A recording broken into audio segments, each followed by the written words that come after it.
Hello दोस्तों, नमस्ते। आप लोग कैसे हैं? आशा करता हूँ आप लोग ठीक होंगे। आप लोगों का फिर से स्वागत है भैरव दरबार पे। और आज हम लोग, जैसे मैंने लास्ट वीडियो डाली थी कि हम लोग पूजा कैसे चढ़ाते हैं, सिद्धियों को कैसे मलिनता से बचाते हैं, इस टाइप के जो हमने टॉपिक्स को कवर करे थे, वो लास्ट वाली काफ़ी ज़्यादा ही लोगों को पसंद आई थी। तो उससे मिलती जुलती एक वीडियो ये और दे रहा हूँ मैं आप लोगों को कि इसके आधार पे आप कैसे अपनी कुंडलिनी शक्ति जो होती है उसे जगाएंगे। क्या सवारी आने से कुंडलिनी शक्ति जागृत हो जाती है, या फिर जो देवी देवता खेलते हैं जो कुंडलिनी शक्ति के आधार पे खेलता है वह कौन से होते हैं। और इसके अलावा इसमें जो पर्टिकुलर शक्तियां चलती हैं, जैसे दादा बावरे, पिता कलवा पौन, हमारे दादा सेवादार, ये देसी भक्तावल और भक्ताओ, जो भी चीजें होती है, आज मैं आपको यह बताऊंगा कि हम इसे रन कैसे करते हैं, ये कैसे काम करती है, और क्या भूत प्रेत जिन पे खेलते हैं उनकी भी कुंडलिनी जागृत होती है। ठीक है, तो आज हम लोग सबसे पहले देखो बेसिकली ये बात समझेंगे कि जो कुंडलिनी शक्ति होती है, ठीक है, कुंडलिनी शक्ति ये आपकी बॉडी का वो पावर रिसोर्स होता है जिसका इस्तेमाल करके हम लोग दिव्य शक्तियां जो होती हैं उन्हें हम यूज करते हैं। ठीक है, अब आपको मैंने इसे बिल्कुल बेसिकली और साइंस मैथमेटिक्स के हिसाब से समझाता हूँ। मान लीजिए कि आपकी जो बॉडी है वो बॉडी ना होके वो एक घर है, ठीक है, और जो आपका जो घर का बिजली का मीटर है वो सिर्फ एक कनेक्टर है जो ट्रांसफार्मर से सारी ऊर्जा को आपके पास भेजता है। पहली चीज तो ये। अब इसमें सबसे पहला जो डाउट मैं आपको क्लियर करता हूं, अगर कुंडलिनी आप डायरेक्टली देखिए, जैसे अगर आपका घर है, अगर हम उसमें से मीटर हटा देते हैं, स्टेबलाइजर हटा देते हैं और आप डायरेक्ट ट्रांसफार्मर से अपने घर की बिजली लेते हो तो वो ब्लास्ट हो जाती है। ठीक है, ये ब्लास्ट हो जाती हैं और इस तरीके से वो जो होती हैं एनर्जी वो बेकार भी हो जाती है और बहुत से घरों में हादसे भी होते हैं, जैसे घर का फट जाना, जल जाना, वायरिंग का उड़ जाना। तो सेम एज इट इज ये भी तंत्र में ही आता है। अब तंत्र के तीन फॉर्मेशन चलते हैं जो नेचर और मिरर के जो वर्ल्ड्स होते हैं। मिरर वर्ल्ड का मतलब शीशा नहीं होता, मिरर वर्ल्ड का मतलब हमारे अपोजिट रहने वाली चीज है, उन्हें हम एज अ मिरर वर्ल्ड बोल के अभी आपको डिफाइन करेंगे। आपको सबसे पहले तो ये चीज समझनी होगी कि कुंडलिनी जो होती है वो ट्रांसफार्मर होता है जो मीटर और स्टेबलाइजर का काम करता है आपकी बॉडी के अंदर, कि आपकी बॉडी खराब ना हो। वो इष्ट देव और गुरु मंत्र दोनों ही हो सकते हैं। और उसके आगे जो आगे आगे चक्र होता है वो आपके घर की रोशनी होता है, बल्ब होता है। तो पहला कंसेप्ट हम लोगों ने अभी क्लियर करा कि जो हमारी कुंडलिनी है ये हमारी बॉडी का ट्रांसफार्मर है। ठीक है, दूसरा जो मीटर और स्टेबलाइजर का काम कर रहा है, जो हमारी पावर्स को स्टेबलाइज कर रहा है जिससे हमें नुकसान ना हो, वो हमारा गुरु मंत्र या इष्ट देव की कृपा या उनकी सिद्धि या मंत्र भी हो सकता है। ठीक, अब इसके ऊपर जो दिव्य दृष्टि होती है यानी आज्ञा चक्र होता है वो आपके घर की रोशनी होती है। यानी कि अगर आपके घर में बल्ब ही नहीं है तो दिन में तो अच्छा चल लोगे लेकिन अंधेरे में वो कामयाब नहीं होगी। पहला बेस हमने अभी क्लियर कर लिया। सेकेंडली अब दूसरी चीज पे हम बात करते हैं, हाउ इज द कुंडलिनी शक्ति वर्क।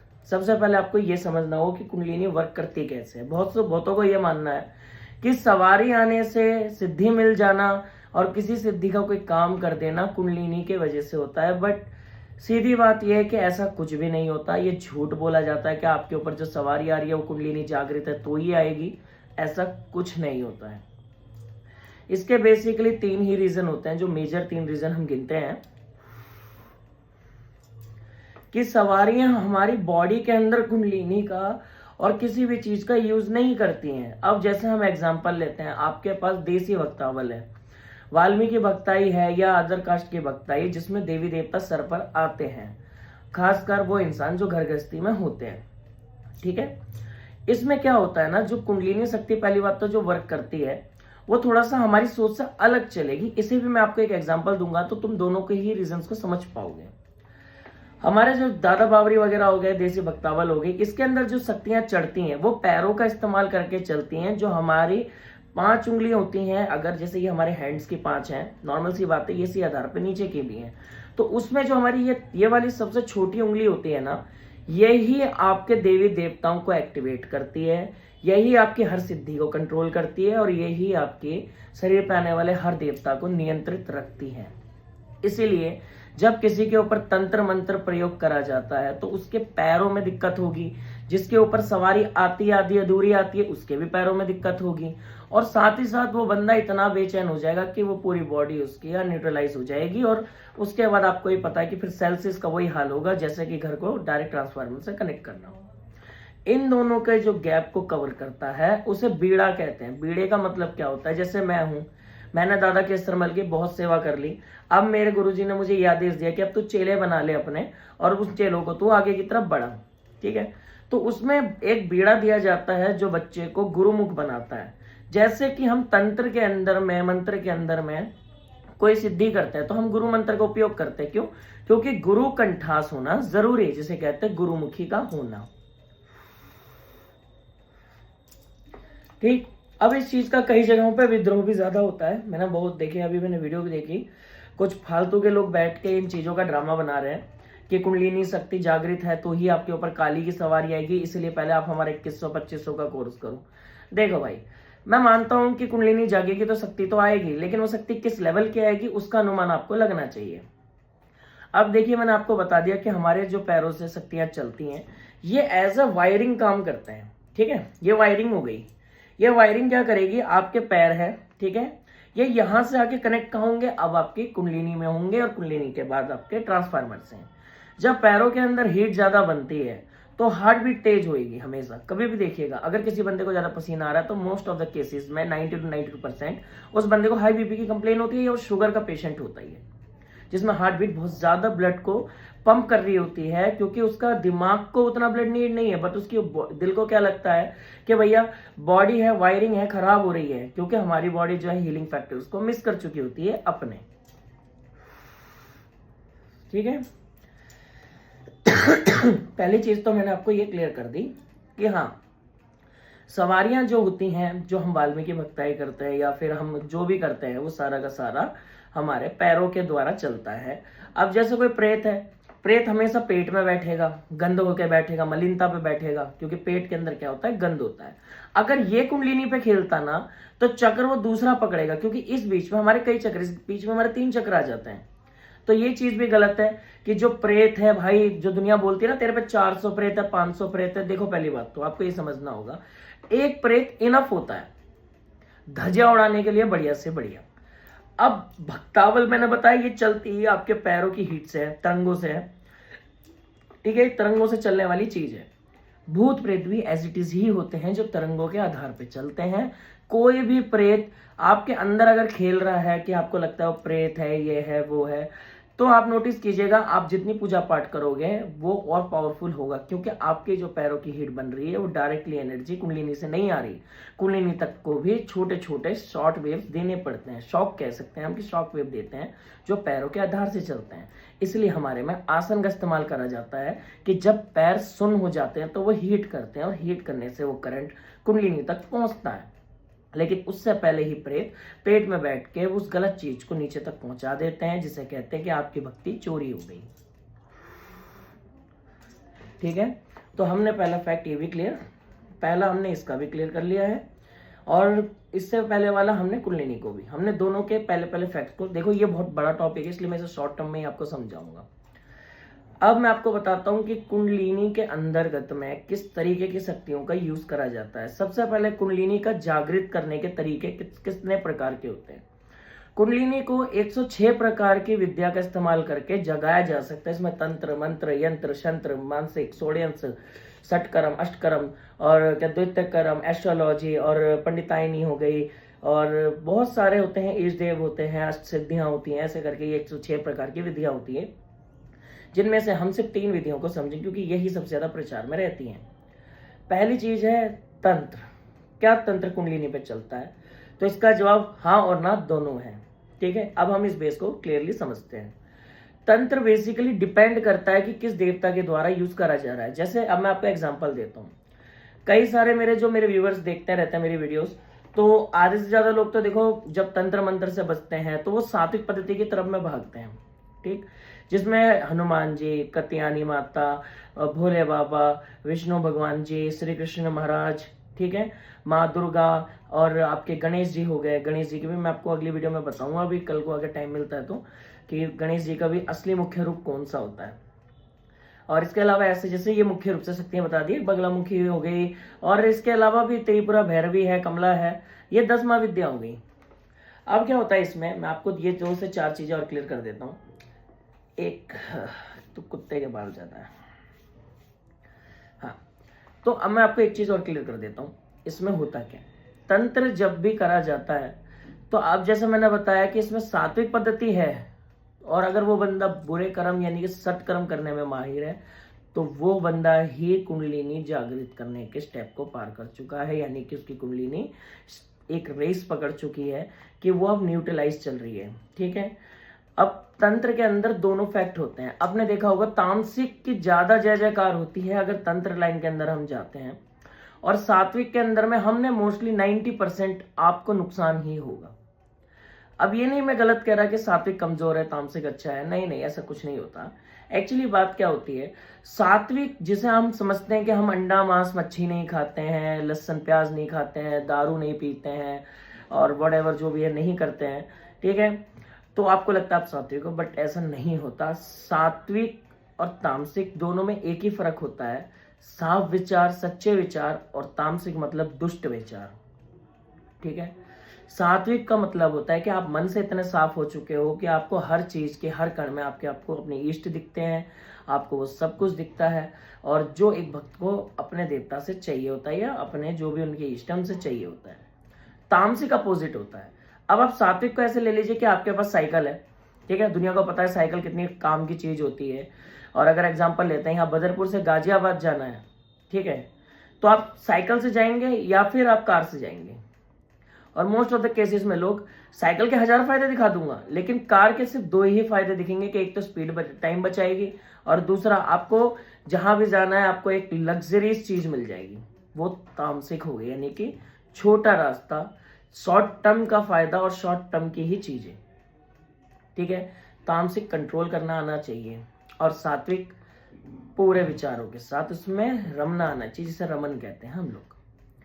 अगर हम तामसिक चलते हैं तो हम लोग कुंडलिनी को बाईपास करके सीधा आगे चक्र का यूज करते हैं, क्योंकि मैंने क्या बताया, बॉडी की हीट ही यानी बॉडी के अंदर का तेज आपके चक्रों में करंट पहुंचाने का काम करता है। और तामसिक के अंदर जिन बलियों का इस्तेमाल करा जाता है उसमें ज्यादातर गर्म खून के जानवर होना या फिर अन्यथा वैसा कुछ होना है, और मैं कभी भी इन चीजों को प्रमोट नहीं करता हूँ, बट तंत्र और हम जितनी भी हम किताबें पढ़ ले, ठीक है, और उसमें सबके अंदर एक ही चीज आपको मेंशन मिलेगी, बलि प्रथा और नॉन बलि प्रथा।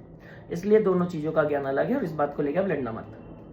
हाँ, दूसरी चीज, तामसिक ने क्या करा, अपने सात्विक का यूज कर रहे हो, अब मैंने बताया आपके ऊपर कोई मलिन चीज है, आपके विचार वो दूषित करेगी, ठीक है, आपकी सात्विक पद्धति यही खत्म हो जाती है। भले ही वो दूषित विचार पैसा भी हो सकता है, आपने सोचा कि मैं 4 रुपए ज्यादा कमा लूं, ये तामसिक विचार है, ठीक है, और अगर आप ये सोचते हैं कि 4 रुपए मैंने बचाया है, मेरे को 1 रुपए की जरूरत है और 3 रुपए मैं दान कर दे रहा हूँ, तो उसे कहते हैं सात्विक विचार का उपयोग सही तरीके से करना।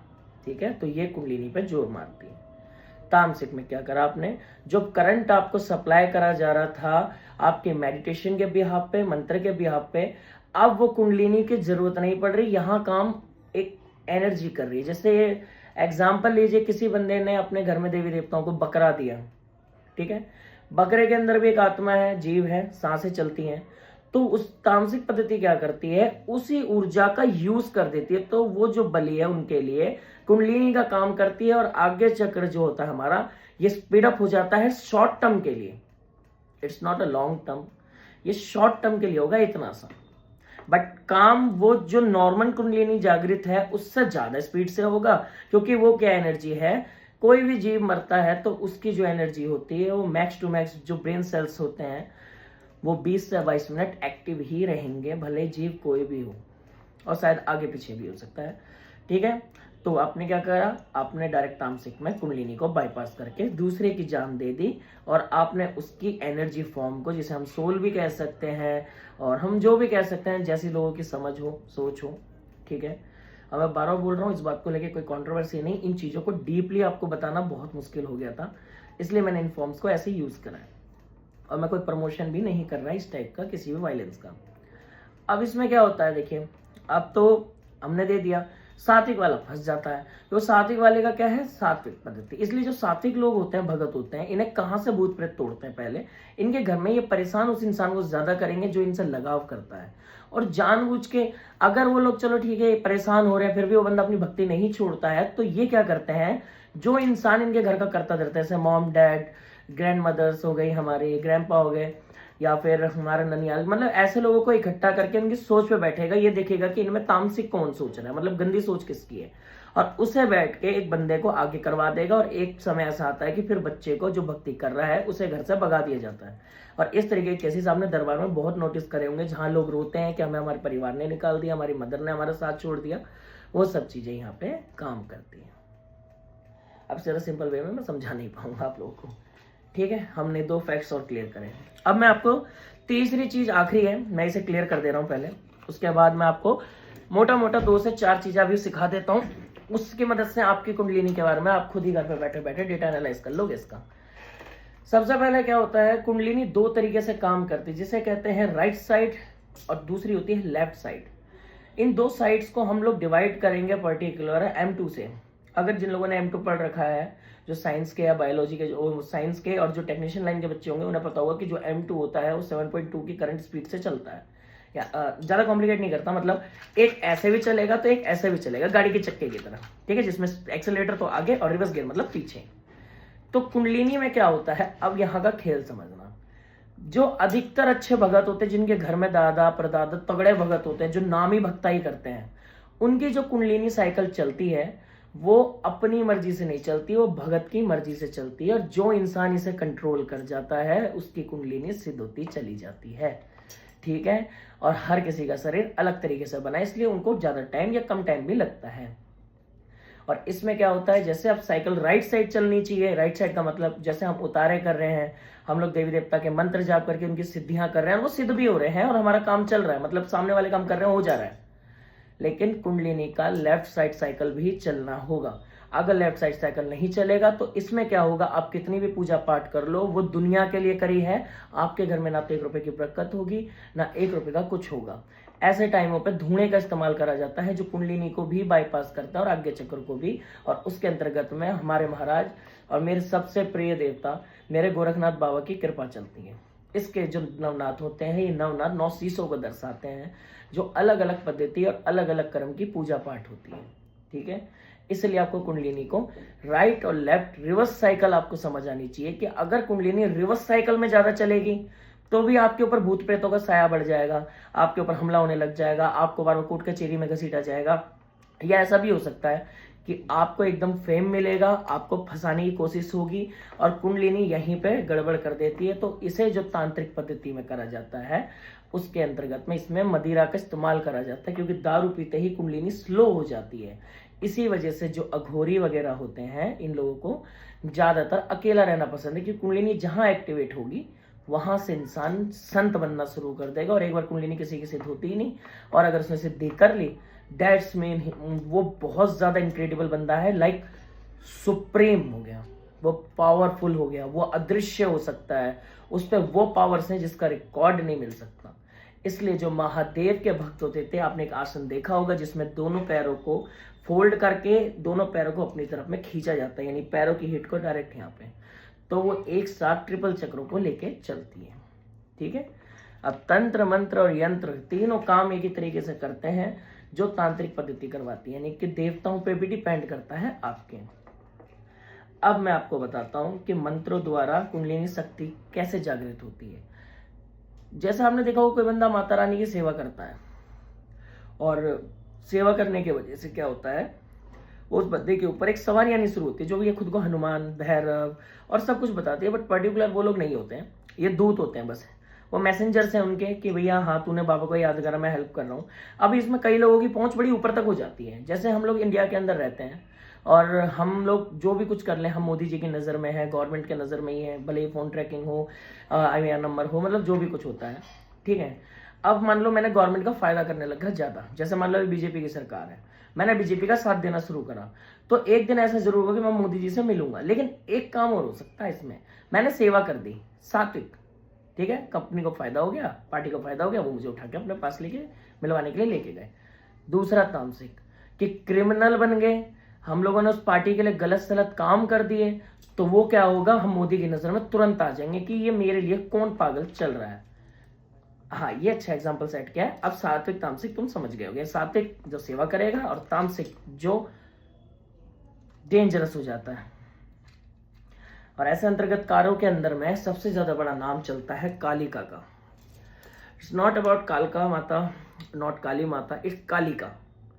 कालिका 100 वर्षीय जवान की देवी है। 100 वर्षीय जवान मतलब 16 वर्ष का जब कोई मनुष्य होता है, भले ही आदमी या औरत, ठीक है, जब वो 16 साल की एज क्रॉस करता है तो कालका की शक्तियां उसके साथ चलती है, जिसे हम लोग गांव देहात में डकनी सकनी कहते हैं, गढ़वाल में हम मसान कहते हैं, दिल्ली के अंदर हम लाग लपेट कहते हैं। ठीक है, तो ऐसा नहीं होता कि हर शक्ति ही चलेगी, कई बार ये चेंज भी हो जाती है। इसकी जगह यहाँ पे मसानी भी माता चल देती हैं और भी बहुत सारी शक्तियां जो चलती हैं, बट पर्टिकुलर आपके साथ काली की ही चीजें चलेंगी, या जो काली के साथ उठ बैठ रखती हैं वो चलेंगी। और अब मैं आपको एक फैक्टर क्लियर कर दे रहा हूँ, ठीक है, कि आप अपने घर में बैठ के अगर आप मेडिटेशन कर रहे हो या कुछ भी कर रहे हो कुंडलिनी के लिए, तो पहली चीजें उसे बंद कर दो भाई, मत करो, खाम का पंगा हो जाएगा। और जब टेढ़े हो गए तो ऐसे हो गए कि तुम्हें कोई बगड़ नहीं ठीक करने का, फिर 1000 बातें 1000 लोग। ठीक है, अब आपको करना क्या है, एक लोटा लेना है तांबे का, उसके अंदर आपको इलायची डालनी है, ठीक है, मोटी वाली, जो बड़ी वाली इलायची मसालों में यूज होती है। एक जायफल के 4 टुकड़े करने हैं, ठीक है, मतलब आपको वो वाला जायफल लेना है मसाले वाला, उसके 4 टुकड़े करने हैं। उनको क्या करना है, एक आपको नाभि के ऊपर रखना है, ठीक है, बाकी आपको एक 1.25 मीटर काले कपड़े में या लाल कपड़े में अपनी गोद में बिठा के, और वो इलायची के दाने आपके पास जो आपके जो गोद होती है उसमें रखे रहने चाहिए। उसके बाद आपके सामने जो लोटा है जिसके अंदर आपने इलायची डाली है, यहाँ पे जो भी आपके इष्ट देव हो, आप जिसे भी गुरु मान रहे हो, भले परमेश्वर हो सकता है या कोई गुरु नहीं है, वैसे ही आप मर्जी से कर रहे हो, तो आप एक रैंडमली गुरु या अपने पेरेंट्स को भी गुरु बना सकते हो। ऐसे टाइम पे आपको बैठना है, टाइम होगा मॉर्निंग का 4:32 से लेके शाम को 7 बजे तक का, काफी लंबा टाइम मिल गया। लेकिन इसमें शर्त होती है, इसमें चलते हैं 4 पहर, आपका पहला पहर और आखिरी पहर में ये चीज होनी चाहिए। सुबह वाले पहर को आपको सुबह 4:32 से ही शुरू करना है और वो आपको फिनिश करना है 7:32 तक। इसमें 32 का इंटरवल ज्यादा चलेगा। और शाम को आपको ये शुरू करना है जो भी आपके पास टाइम, क्योंकि रात का इतना मानने नहीं, मानने सुबह का ही होता है। अब आपको क्या करना है, जैसे आपने एक दिन करा ऐसे ही आपको 7 दिन रिपीटेडली रखना है। स्टार्ट करना है ट्यूसडे को, दिशा होगी पूरब की, और कोशिश रखिएगा कि मंदिर में नहीं छत में हो सके, ताकि जो धूप की किरणें आती हैं वो डायरेक्ट आपकी इलायची और आपकी जो नाभि है यहाँ तक टच करनी चाहिए। और ये जो चीज बता रहा हूँ ये कोई भी भगत नहीं बताया, क्योंकि इसे बताने से भक्तों को ये लगता है कि बंदा हमसे आगे ना चला जाए, और मेरी सोच वो नहीं कि मेरे बच्चे आगे ना जाए। ठीक, अब क्या करना है, आपको अपने मंत्र का जाप करना है और उस पानी को वैसे ही छोड़ देना है। जब 7 दिन आपके ऐसे पूरे हो जाएं, पूरे होने के बाद में आपको क्या करना है कि जैसे मंगल को शुरू करा तो मंगल को ही खत्म करना, मतलब जो डे को शुरू करोगे उसी से ही करना। वैसे मंगल रिकमेंडेटेड होता है, क्योंकि मंगल सब तामसिक होता है और वो हीटअप एनर्जी ज्यादा रखता है। ठीक है, अब आपको क्या करना है, आप जैसे सो गए, लेट गए, लेटने के बाद आपको अपने पैर बिल्कुल सीधे रखने हैं, हल्का छोड़ देना है शरीर। अब जो पानी है, ठीक है, जिसके अंदर आपने 4 जायफल के टुकड़े इलायची रखी हैं, उन इलायची को नाभि पे रखना है, एक को आपको नाक के इस तरफ रखना है, एक को आगे चक्र पे रखना है, और ऐसे करके जितने भी दाने और जो बच जाए, ठीक है, वो जो बच जाए उसे उसी पानी में छोड़ देना। फिर आग बंद करना है। आग बंद करके आप अपनी बॉडी का एक 3D प्रिंट देखना शुरू कर पाओगे। अगर आपको 3D प्रिंट दिख जाता है तो समझ जाइए कि वो कुंडलिनी तो नहीं जागृत कह सकता मैं इसे, बट हाँ स्टार्ट हो चुका है। तो आपके 10-12 साल का मेडिटेशन एक तरफ और 1 हफ्ते की गुरु विद्या नाथ परंपरा के हिसाब से एक तरफ। ठीक है, तो ये इस तरीके से करोगे, लॉन्ग टर्म मत खींचना, बिना गुरु के पंगा हो जाएगा, मेरे पीछे पड़ जाओगे। और ये विद्या आपको गोरख पुराण के अंदर में अध्याय नंबर 139 में मिलेगी, जो उज्जैन की तरफ में लिखी हुई है। ठीक है, जिसमें कैलाशपति और पद्मनाथ का जिक्र होता है। यहां से आपको इस चीज का इस्तेमाल करना है। अब बोलो जय बाबा गोरखनाथ की। अगर वीडियो अच्छी और इन्फॉर्मेटिव लगे हो तो आप प्लीज वीडियो को लाइक और सब्सक्राइब कीजिएगा। हम जल्दी 40,000 के करीब पहुंचने वाले हैं और हम जल्दी देसी भक्तावल के इंडिया के अंदर अच्छे खासे नंबर पे होंगे। दूसरी चीज ये बताना चाहता हूँ, जिन लोगों की पूछा नहीं हुई, एक्चुअली में थोड़ा सा मामला गड़बड़ा गया था, मैं घर पे था नहीं। एक तो आपको पता है महाकुंभ, वहाँ पे थोड़ी सी सेवा में लगे हुए मेरे बच्चे, वहाँ काफी सारा, एक तो आपको भी पता है काम रहता ही है। दूसरा मैं लखनऊ गया हुआ था, एक मेरा अभी नई जॉब लगी थी, उसके पेपर्स को जमा करने के लिए। और इसके अलावा घर पे दरबार इसलिए नहीं लग रहा है क्योंकि मेरे बीच में या तो कभी गला खराब हो जाता है, कभी कुछ। आइसक्रीम खाने छोड़ेंगे। बाकी चलिए मिलते हैं आप लोगों से फिर। जब तक के लिए जय बाबा कलवापन की, जय गोरखनाथ की।